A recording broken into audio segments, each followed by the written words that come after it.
আসসালামু আলাইকুম everyone, it's me Jinia আমির। আজকে আপনাদের ভাইকে দিয়ে লাউ গাছের ডালটা দিয়ে ফেললাম, সেটার ভিডিও আপনাদের সাথে শেয়ার করছি।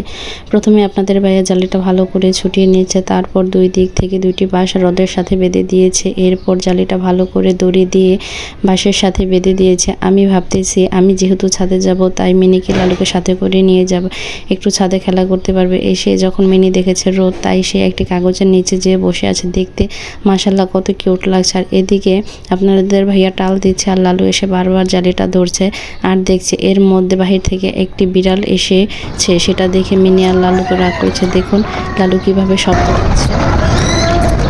তাদের এগুলো দেখতে দেখতে আপনাদের ভাইয়ারও টাল দেওয়া কমপ্লিট। নিচে একটা উপরে একটা, কেন? কারণ লাউ গাছের পাতা পাখি কবুতর এসে খেয়ে যায়, তাই আপনাদের ভাইয়া একটু মাথার বুদ্ধি খাটিয়ে জালটা নিচে একটু আর উপরে একটা দিয়ে দিয়েছে। এতে করে পাখি আর কবুতর খেতে পারবে না। আপনাদের ভাইয়া টাল দেওয়ার ভিডিওটা কেমন লেগেছে কমেন্ট করে জানাবেন। আজকে এই পর্যন্তই। আল্লাহ হাফেজ।